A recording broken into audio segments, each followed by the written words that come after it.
저는 북한에서 가장 아름답다는 평가를 받았던 여자였습니다. 평양예술대학을 졸업하고 20살 때 그 유명한 기쁨조에 선발됐죠. 많은 사람들이 부러워하는 자리였습니다. 화려한 무대, 고위 간부들의 연회, 특별 배급. 북한에서 누릴 수 있는 최고의 삶이었습니다. 하지만 지금 이 자리에서 말씀드립니다. 그건 지옥이었습니다. 화려한 드레스 뒤에 숨겨진 감시, 미소 뒤에 감춰야 했던 공포, 박수 소리 너머로 들리던 동료들의 비명. 저는 5년 동안 그 세계에서 살아남았고 결국 목숨을 걸고 탈출했습니다. 여러분, 지금 어디에서 이 이야기를 듣고 계신지 댓글로 남겨주세요. 남한에 태어난 여러분은 정말 감사하면서 사셔야 합니다. 자유가 얼마나 소중한 것인지 제 이야기를 끝까지 들어주시면 알게 되실 겁니다. 제 이름은 송미향입니다. 가명이지만 이 이름으로 자유를 찾았습니다. 저는 2015년 3월 평양인민문화궁전에서 기쁨조 최종 선발 무대에 섰습니다. 심사위원석에는 당 고위 간부들이 앉아 있었고 제 앞에는 500명이 넘는 경쟁자들이 있었습니다. 3번 송미향 동무. 앞으로 나오시오. 제 번호가 불렸을 때 어머니가 손수 지어주신 분홍색 조선옷 치마가 무대 조명 아래서 빛났습니다. 저는 우리의 태양을 불렀습니다. 노래가 끝나자 심사위원 한 명이 고개를 끄덕였습니다. 그 순간 저는 제 인생이 바뀔 거라고 생각했습니다. 맞습니다. 바뀌었습니다. 하지만 제가 상상했던 방향과는 완전히 달랐습니다. 선발 통지를 받고 집으로 돌아왔을 때 아버지는 술을 드시며 우셨습니다. 어머니는 아무 말 없이 제 손을 꼭 잡으셨죠. 그때는 몰랐습니다. 왜 부모님이 기뻐하지 않으셨는지. 일주일 후 저는 평양 대성구역의 한 비밀 시설로 보내졌습니다. 그곳에서 진짜 교육이 시작됐습니다. 대성구역 시설은 평양 시내에서도 가장 경비가 삼엄한 곳이었습니다. 3m 높이의 담장, 이중 철조망, 사복 보위부원들이 24시간 감시하는 곳이었죠. 저를 포함해 12명의 여자들이 그곳에서 함께 생활했습니다. 모두 19살에서 22살 사이, 각 지역에서 선발된 최고의 미인들이었습니다. 첫날, 책임 지도원이 우리를 모아놓고 말했습니다. 동무들은 이제 당과 수령님을 가장 가까이에서 모시는 영광을 얻었소 하지만 명심하시오. 이곳에서 본 것, 들은 것, 경험한 것은 절대 입 밖에 내서는 안 되오. 가족에게도 친구에게도 위반 시에는. 그는 말을 끝내지 않았습니다. 끝낼 필요가 없었죠. 우리 모두 알고 있었으니까요. 일상은 철저하게 통제됐습니다. 아침 6시 기상, 30분 체조와 발성 연습, 7시 아침 식사. 식사는 일반 주민들이 상상도 못할 수준이었습니다. 흰쌀밥에 고기 반찬, 과일, 우유까지. 평양 시민들도 배급으로 겨우 옥수수밥을 먹던 시절인데 우리는 매일 이런 식사를 했습니다. 하지만 그 대가는 혹독했습니다. 오전에는 성악, 무용, 악기 연습이 있었습니다. 오후에는 정치학습과 특별교육이 진행됐죠. 특별교육이라는 게 뭔지 아십니까? 고위 간부들을 어떻게 모셔야 하는지, 어떤 표정을 지어야 하는지, 어떤 대화를 해야 하는지, 심지어 술을 따르는 각도까지 정해져 있었습니다. 미향 동무, 웃음이 부족하오. 더 밝게. 하지만 천박하지 않게. 자세가 굽었소. 허리를 펴대.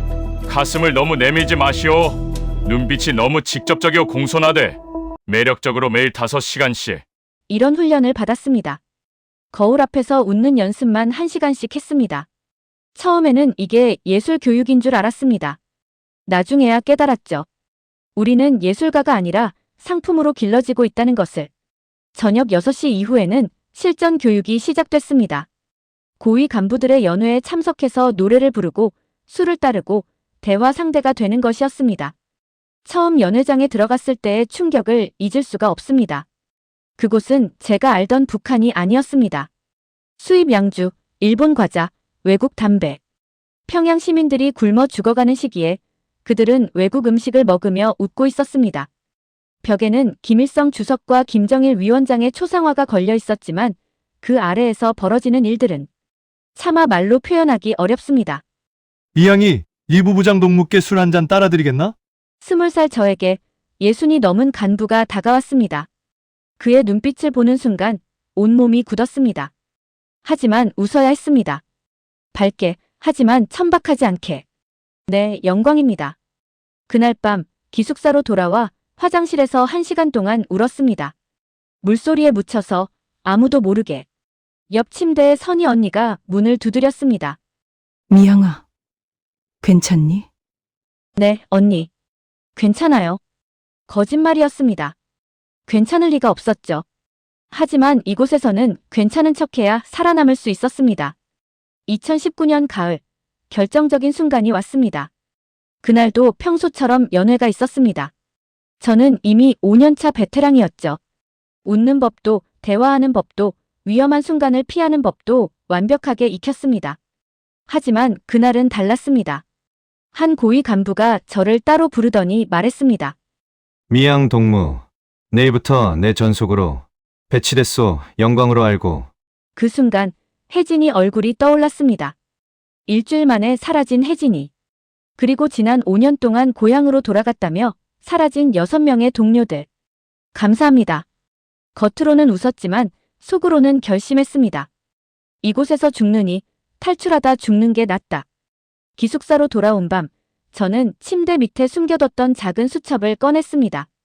그 안에는 지난 2년 동안 조금씩 모은 정보들이 적혀 있었습니다. 연회에서 술 취한 간부들이 흘린 말, 운전기사들의 대화, 청소 아주머니들의 수근거림, 중국 브로커, 3,000달러, 두만강, 해산. 단편적인 정보들이었지만 퍼즐 조각처럼 맞춰가고 있었습니다. 가장 큰 문제는 돈이었습니다. 기쁨조는 급여를 받지 못했습니다. 의식주가 제공됐고 그것만으로도 감사해야 한다고 배웠죠. 하지만 탈출하려면 최소 3,000달러가 필요했습니다. 다음 날부터 저는 조심스럽게 움직였습니다. 연회에서 간부들이 주는 선물들을 모았습니다. 고급 화장품, 외제 시계, 금반지. 평소 같으면 거절했을 것들을 받기 시작했습니다. 위험했습니다. 너무 욕심을 부리면 의심받을 수 있었으니까요. 하지만 선택의 여지가 없었습니다. 미향아, 요즘 너 달라졌어. 무슨 일 있니? 같은 방을 쓰는 수진이가 물었습니다. 수진이는 저와 같은 해에 선발된 유일하게 마음을 터놓을 수 있는 친구였습니다. 한참을 망설이다가 조용히 말했습니다. 수진아, 나 나갈 거야. 뭐? 여기서 탈출할 거야. 수진이 얼굴이 창백해졌습니다. 그녀는 황급히 주변을 둘러보더니 제 입을 막았습니다. 미쳤어? 그런 소리 하면 우리 다 죽어. 나 혼자 갈게. 너는 몰랐던 거야. 알았지? 미향아. 수진아, 우리 언제까지 이렇게 살 거야? 혜진이처럼 사라질 때까지. 아니면 늙어서 쓸모 없어져서 어디론가 보내질 때까지. 수진이는 대답하지 못했습니다. 그녀도 알고 있었으니까요. 기쁨조의 유통기한은 30살까지라는 것을. 그 이후의 삶은 아무도 몰랐습니다. 아니, 알아서는 안 되는 것이었습니다. 2020년 1월, 드디어 기회가 왔습니다. 평양 만수대지구에서 큰 행사가 있었고, 저희 조가 공연을 맡게 됐습니다. 행사가 끝난 후, 리허설 도중 제가 손목을 다쳤다는 핑계로 병원에 갔습니다. 수행 보위원이 따라왔지만 병원 화장실에서 잠깐의 틈이 생겼습니다. 그 짧은 시간 동안 저는 미리 연락해둔 사람을 만났습니다. 청소부 복장을 한 중년 여자였습니다. 돈은 말없이 가방을 건넸습니다. 지난 6개월 동안 모은 물건들을 팔아 만든 2,000달러였습니다. 부족했지만 그녀는 받았습니다. 5월. 해산. 누군가 연락할 거야. 그때까지 준비해. 그게 전부였습니다. 이름도 확신도 없이 저는 제 운명을 모르는 사람에게 맡겼습니다. 그날 밤 기숙사로 돌아와 거울을 봤습니다. 25살의 저를. 북한에서 가장 부러운 위치에 있다는 저를. 하지만 거울 속 여자는 이미 죽어 있었습니다. 눈빛이 없었고 웃음이 가짜였고 영혼이 텅 비어 있었습니다. 5월까지. 넉 달만 버티자. 그리고 나는 자유인이 될 거야. 그렇게 믿었습니다. 아니, 믿어야만 했습니다. 수진이는 제 손을 꼭 잡아줬습니다. 미향아, 잘 가. 그리고 살아남아. 응. 꼭 살아남을게. 그게 우리의 마지막 대화였습니다. 2020년 5월 12일. 제 인생에서 가장 긴 날이었습니다. 그날은 지방 공연을 위해 함경북도로 이동하는 날이었습니다. 저는 일부러 전날 밤 술을 많이 마셨습니다. 그리고 아침에 심하게 토했죠. 책임 지도원이 화를 냈지만 결국 저를 평양에 남겨두기로 했습니다. 미양 동무, 몸 추스르고 사흘 후 복귀하시오. 혼자 있는 동안 이상한 생각하지 말고. 네, 알겠습니다. 그들이 떠나고 30분 후 저는 기숙사를 빠져나왔습니다. 청소부 아주머니 옷을 입고 머리에 수건을 둘렀습니다. 가방 안에는 최소한의 옷가지와 남은 돈, 그리고 어머니 사진 한 장이 전부였습니다. 평양역까지는 걸어갔습니다. 택시를 타면 기록이 남으니까요. 20분을 걸어서 역에 도착했을 때 제 심장은 터질 듯이 뛰고 있었습니다. 동무, 어디까지 가시오? 해산입니다. 어머니가 편찮으셔서. 거짓말이 입에서 술술 나왔습니다. 5년 동안 거짓 웃음을 지으며 살았던 제게 거짓말은 이제 습관이 됐습니다. 열차는 15시간을 달렸습니다. 그 시간 동안 저는 한숨도 자지 못했습니다. 보위부원들이 탈 때마다 심장이 멎는 것 같았습니다. 혹시 벌써 제 실종 신고가 들어간 건 아닐까? 혹시 누군가 저를 알아보는 건 아닐까? 하지만 아무 일도 일어나지 않았습니다. 다음 날 새벽 해산에 도착했습니다. 브로커가 알려준 대로 역 뒤편 시장으로 갔습니다. 그곳에서 빨간 모자를 쓴 남자를 찾았습니다. 평양에서 왔소. 아무였습니다. 남자는 고개를 끄덕이더니 아무 말 없이 걷기 시작했습니다. 저는 10m 뒤를 따라갔습니다. 1시간을 걸어 마을 외곽의 허름한 집에 도착했습니다. 안에는 이미 3명이 더 있었습니다. 40대 남자, 30대 여자, 그리고 10살쯤 돼 보이는 아이. 오늘 밤 11시. 준비하시오. 가이드는 그 말만 남기고 사라졌습니다. 기다리는 시간이 가장 힘들었습니다. 시계를 보지 않으려 해도 자꾸만 보게 됐습니다. 8시, 9시, 10시. 시간이 너무 느리게 갔습니다. 10시 45분, 가이드가 돌아왔습니다. 출발하오. 소리 내지 마시오. 불빛 사용하지 마시오. 내 뒤만 따라오시오. 뒤처지면 버리고 갑니다. 우리는 칠흑 같은 어둠 속을 걸었습니다. 산길이었습니다. 나뭇가지가 얼굴을 핥히고 돌에 걸려 넘어졌지만 소리를 낼 수 없었습니다. 뒤에서 아이가 흐느끼는 소리가 들렸고 어머니로 보이는 여자가 아이 입을 막았습니다. 2시간을 걸었을까? 갑자기 가이드가 멈춰 섰습니다. 저기가 두만강이요. 지금은 5월이라 물이 얕소하지만 조심하시오. 강 건너편에 중국 초소가 있소. 철조망 밑으로 기어가야 하오. 강물 소리가 들렸습니다. 그리고 저 멀리 희미한 불빛이 보였습니다. 국경 초소였습니다. 한 명씩 10분 간격으로. 첫 번째로 40대 남자가 내려갔습니다. 그가 강물에 들어가는 소리가 들렸습니다. 철벅, 철벅. 그리고 점점 멀어지더니 사라졌습니다. 10분 후 어머니와 아이가 출발했습니다. 아이가 미끄러져 작은 비명을 질렀습니다. 초소에서 불빛이 움직였습니다. 제 온몸에 식은땀이 흘렀습니다. 하지만 탐조등은 다른 방향으로 향했습니다. 당신 차례요. 드디어 제 순서였습니다. 다리가 떨렸습니다. 발이 앞으로 나가지 않았습니다. 5년을 준비했지만 막상 그 순간이 오니 두려웠습니다. 지금 돌아가면 죽는다. 앞으로 가도 죽을 수 있다. 하지만 앞으로는 희망이라도 있다. 저는 강둑으로 내려갔습니다. 물이 차갑습니다. 5월인데도 얼음장 같았습니다. 무릎까지 차오르고 허리까지 차올랐습니다. 강바닥이 미끄러웠습니다. 한 번 넘어졌습니다. 물을 마셨습니다. 기침이 나오려 했지만 참았습니다. 일어섰습니다. 다시 걸었습니다. 30m, 20m, 10m. 갑자기 탐조등이 제 방향으로 향했습니다. 저는 물속에 엎드렸습니다. 숨을 참았습니다. 심장이 귀에서 터질 듯이 뛰었습니다. 저기 뭔가 있는 것 같은데. 멧돼지겠지. 요즘 자주 내려온다더만. 탐조등이 다시 돌아갔습니다. 저는 숨을 내쉬고 마지막 힘을 다해 강을 건넜습니다.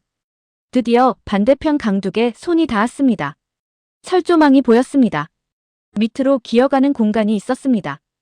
옷이 찢어졌습니다. 등이 철조망에 긁혔습니다. 하지만 아프지 않았습니다. 그리고 마침내 저는 중국 땅을 밟았습니다. 그 순간 눈물이 쏟아졌습니다. 소리 없이, 하지만 멈출 수 없이. 중국 땅을 밟았지만 자유는 아직 멀었습니다. 가이드가 손짓했습니다. 우리는 어둠 속을 또 걸었습니다. 젖은 옷이 몸에 달라붙어 얼어붙었지만 멈출 수 없었습니다. 1시간을 더 걸어 작은 농가에 도착했습니다. 이틀 동안 여기 있으시오. 절대 밖에 나가지 마시오. 소리도 내지 마시오. 방 하나에 4명이 갇혔습니다. 창문에는 판자가 쳐져 있었고 환기구 하나만 있었습니다. 화장실도 방 안에 양동이었습니다. 이게 자유인가요? 함께 온 어머니가 중얼거렸습니다. 아이는 벌써 잠들어 있었습니다. 너무 지쳐서 바닥에 쓰러지듯 잠든 것이었습니다. 40대 남자가 조용히 말했습니다. 아직 아니오. 여기는 중국이오. 중국 공안에 잡히면 북으로 강제 송환되오. 진짜 자유는 한국에 가야 얻을 수 있소. 그날부터 지옥 같은 이틀이 시작됐습니다. 낮에는 절대 움직일 수 없었습니다. 바깥에서 사람 소리가 들렸습니다. 중국어였습니다. 트랙터 소리, 개 짖는 소리, 아이들 웃음소리. 평범한 일상이 그렇게 부러울 수가 없었습니다. 밥은 하루에 2번 들어왔습니다. 찬 밥과 김치 몇 조각. 북한에서도 이것보다는 잘 먹었습니다. 하지만 불평할 수 없었습니다. 우리는 불법 체류자였고 언제든 신고당할 수 있었으니까요. 이틀째 밤, 갑자기 바깥이 시끄러워졌습니다. 공안이다. 문 열어. 중국 공안이었습니다. 우리 4명은 벌떡 일어났습니다. 아이가 울음을 터뜨렸고 어머니가 황급히 입을 막았습니다. 쉿! 조용히. 문 두드리는 소리가 점점 커졌습니다. 집주인과 공안이 중국어로 뭔가 대화를 나눴습니다. 알아들을 수는 없었지만 긴장된 분위기는 느껴졌습니다. 10분이 영원처럼 느껴졌습니다. 그리고 마침내 공안차가 떠나는 소리가 들렸습니다. 집주인이 들어왔습니다. 중국말을 하는 조선족이었습니다. 오늘 밤 바로 출발하오. 여기 더 있으면 위험하오. 정보가 샜소. 우리는 준비할 시간도 없이 다시 차에 실렸습니다. 화물차 짐칸이었습니다. 우리는 박스들 사이에 숨었고 그 위로 더 많은 짐이 실렸습니다. 숨쉬기가 힘들었습니다. 차는 10시간을 달렸습니다. 중간에 몇 번 검문소를 통과했습니다. 그때마다 저는 숨을 죽였습니다. 짐을 열어보기라도 하면 우리는 끝이었습니다. 하지만 기적처럼 무사히 통과했습니다. 다음 날 새벽, 우리는 어느 도시의 허름한 여관에 도착했습니다. 연길이라고 했습니다. 조선족이 많이 사는 도시라서 우리가 숨기에 좋다고 했습니다. 여기서 2주일 기다리시오. 한국행 루트를 준비하겠소. 2주일. 또다시 감옥 같은 시간이었습니다. 여관 방 하나에서 4명이 숨어 지냈습니다. 낮에는 커튼을 치고 밤에만 조금 환기를 시켰습니다. 식사는 브로커가 가져다 줬습니다. 중국 음식이었습니다. 생전 처음 먹어보는 맛이었지만 목구멍으로 넘어가지 않았습니다. 불안했습니다. 언제 공안이 들이닥칠지, 브로커가 우리를 팔아넘길지, 북한 공작원이 나타날지. 모든 게 두려웠습니다. 열흘째 되던 날 충격적인 소식을 들었습니다. 함께 탈출했던 40대 남자가 사라졌습니다. 브로커가 말했습니다. 어젯밤 혼자 나갔다가 공안에 잡혔소. 이미 북으로 넘어갔을 거요. 그 남자에게는 북에 가족이 있었습니다. 아내와 2 아이. 그는 먼저 탈출해서 돈을 벌어 가족을 데려오려 했습니다. 하지만 이제 그는 정치범 수용소로 갈 것이고 그의 가족도 연좌제로. 생각하고 싶지 않았습니다. 2주일째 되던 날 밤 드디어 연락이 왔습니다. 내일 새벽 출발하오. 목적지는 곤명. 거기서 라오스로 넘어가는 거요. 라오스요? 한국으로 가는 유일한 루트요. 라오스에서 태국으로. 태국에서 한국 대사관으로. 위험하지만 다른 방법은 없소. 그날 밤 저는 잠을 이룰 수 없었습니다. 창문 밖을 보니 거리에 사람들이 자유롭게 걷고 있었습니다. 그들은 감옥이 아닌 집에서 살고 원하는 곳에 가고 원하는 말을 하고 나도 곧 저렇게 될 수 있을까? 반신반의였습니다. 북한을 탈출했지만 중국에서의 이주일은 오히려 더 큰 공포였습니다. 북에서는 적어도 규칙이 있었습니다. 하지만 여기서는 규칙도 없었고 보호도 없었습니다. 우리는 그저 불법 체류자였고 언제든 버려질 수 있는 존재였습니다. 다음 날 새벽 4시 우리는 다시 화물차에 실렸습니다. 남은 사람은 저와 어머니, 아이. 단 3명이었습니다. 차는 남쪽으로 향했습니다. 한국을 향해. 자유를 향해.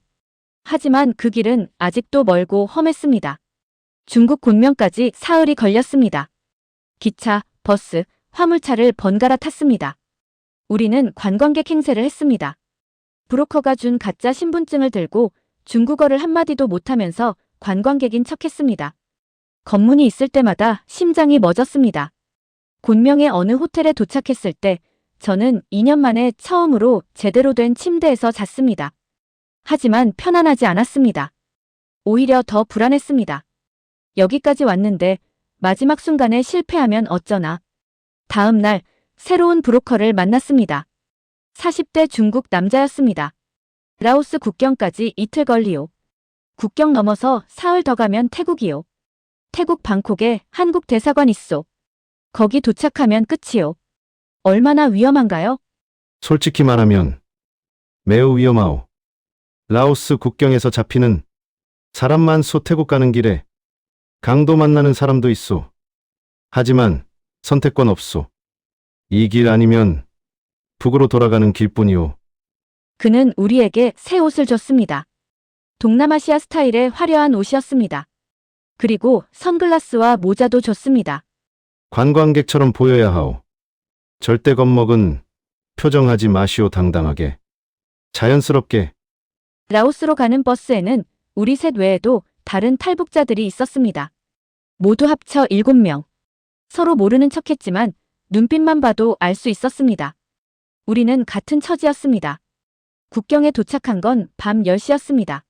지금부터 조심하시오. 국경 경비가 삼엄하오. 하지만 우리 짜고 있소. 돈 주면 눈 감아주오. 브로커는 우리를 작은 배에 태웠습니다. 메콩강을 건너는 것이었습니다. 물소리만 들릴 뿐 아무것도 보이지 않았습니다. 칠흑 같은 어둠이었습니다. 저기 불빛 보이요? 저게 라오스요. 10분만 참으시오. 배가 흔들렸습니다. 아이가 무서워서 울먹였고 어머니가 꼭 안아줬습니다. 저도 무서웠습니다. 물에 빠지면 끝이었습니다. 저는 수영을 못했으니까요. 10분이 30분처럼 느껴졌습니다. 드디어 배가 땅에 닿았습니다. 우리는 급히 내렸습니다. 라오스 땅이었습니다. 빨리 걷자. 여기서 5km 가면 차 대기하고 있소. 우리는 정글 같은 길을 걸었습니다. 벌레 소리, 짐승 소리가 사방에서 들렸습니다. 누군가 넘어졌습니다. 다른 사람이 일으켜졌습니다. 말은 하지 않았지만 우리는 서로를 도왔습니다. 2시간을 걸어 마침내 차를 만났습니다. 낡은 미니버스였습니다. 태국까지 10시간 걸리오. 검문소 3군데 통과해야 하오. 절대 긴장한 티 내지 마시오. 버스 안에서 저는 처음으로 다른 탈북자와 대화를 나눴습니다. 40대 여자였습니다. 언제 나오셨어요? 3개월 전이요. 당신은? 한 달 전이요. 평양에서. 평양이요? 그럼 성분이 좋았겠네요. 네. 더 이상 말하지 않았습니다. 제가 기쁨조 출신이라는 걸 밝힐 수 없었습니다. 아직은. 첫 번째 검문소를 무사히 통과했습니다. 두 번째도 통과했습니다. 하지만 세 번째 검문소에서 문제가 생겼습니다. 라오스 경찰이 버스에 올라왔습니다. 서류를 확인했습니다. 한 명 한 명 얼굴을 봤습니다. 그리고 저를 가리켰습니다.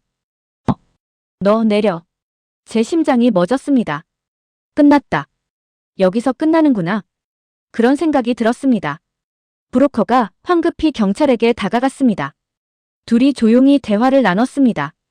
브로커가 뭔가를 건넸습니다. 돈다발이었습니다.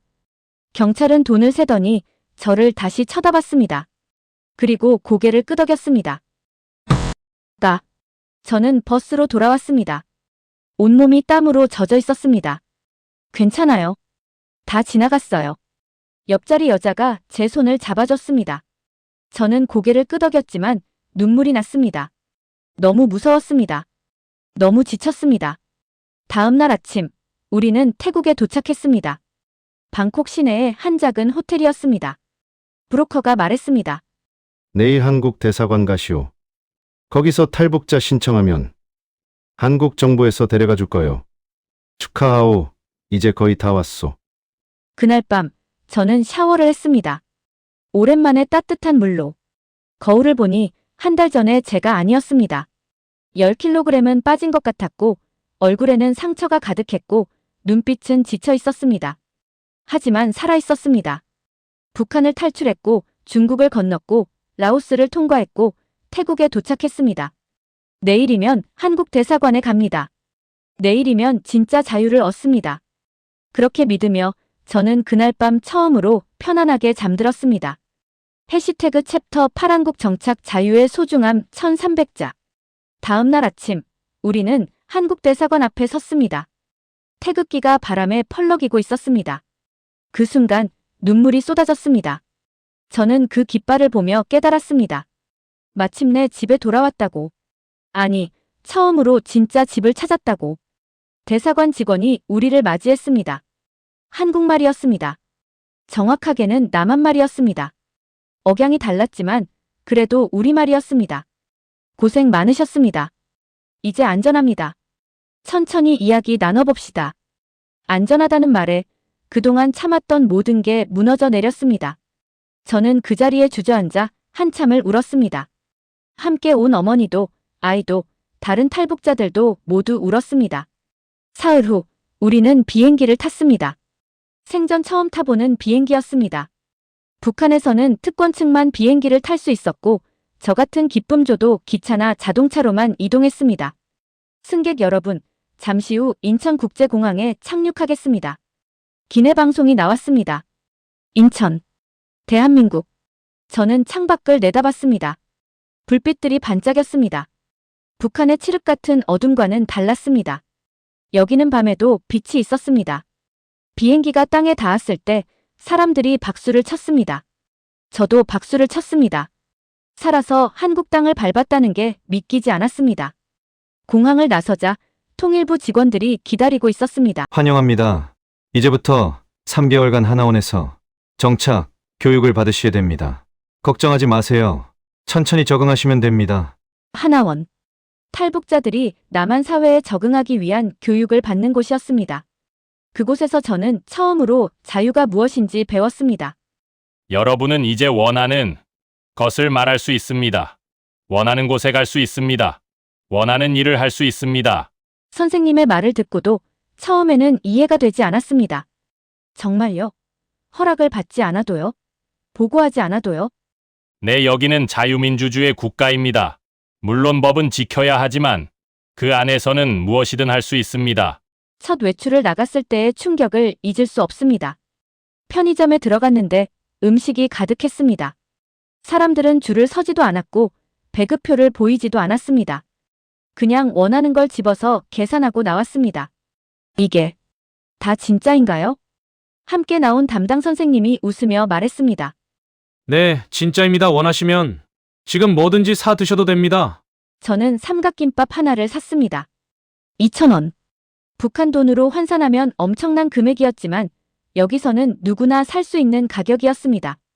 김밥을 한 입 베어 물었을 때 또 눈물이 났습니다. 맛있어서가 아니었습니다. 이 김밥을 먹기 위해 누구의 허락도 필요 없다는 사실이 감동적이었습니다. 3개월의 교육이 끝나고 저는 서울에 정착했습니다. 정부에서 지원금을 받아 작은 원룸을 얻었습니다. 제 이름으로 된 제 공간이었습니다. 처음에는 모든 게 낯설었습니다. 지하철 타는 법, 은행 이용하는 법, 병원 가는 법. 북한에서 살았던 25년과는 완전히 다른 세상이었습니다. 하지만 적응했습니다. 한글은 같았으니까요. 사람들은 친절했고 도움을 주려는 사람들도 많았습니다. 지금 저는 한 NGO 단체에서 일하고 있습니다. 탈북자들을 돕는 일입니다. 제가 겪었던 두려움, 제가 받았던 도움을 기억하며 이제는 제가 다른 사람들을 돕고 있습니다. 가끔 밤에 악몽을 꿉니다. 국경 초소의 탐조 등 중국 공안의 목소리, 브로커의 협박. 그럴 때면 일어나서 창밖을 봅니다. 서울의 야경이 보입니다. 빛나는 불빛들, 자유롭게 걷는 사람들. 여기는 진짜야. 나는 자유야. 스스로에게 말합니다. 북한에 있는 부모님 생각을 하면 가슴이 아픕니다. 제가 탈출한 후 부모님은 어떻게 되셨을까? 처벌을 받으셨을까? 아직 살아계실까? 알 수 없습니다. 연락할 방법도 없습니다. 하지만 저는 삽니다. 부모님이 원하셨던 것도 제가 자유롭게 사는 것이었을 거라 믿으며. 여러분, 지금 이 영상을 보고 계신 여러분은 정말 축복받은 사람들입니다. 자유롭게 유튜브를 볼 수 있고, 원하는 말을 할 수 있고, 원하는 곳에 갈 수 있습니다. 이 자유를 당연하게 여기지 마세요. 전 세계에는 아직도 수천만 명이 자유를 갈망하며 살고 있습니다. 북한에만 2,500만 명이 갇혀 있습니다. 저는 운이 좋았습니다. 탈출에 성공했고 살아남았고 한국에 도착했습니다. 하지만 수많은 사람들이 국경에서, 중국에서, 라오스에서 도중에 목숨을 잃습니다. 부디 이 이야기를 기억해 주세요. 그리고 여러분이 누리는 자유가 얼마나 소중한 것인지 느껴주세요. 감사합니다. 들어주셔서 감사합니다. 그리고 대한민국에 태어난 여러분, 정말 감사하면서 사세요. 자유는 공짜가 아닙니다.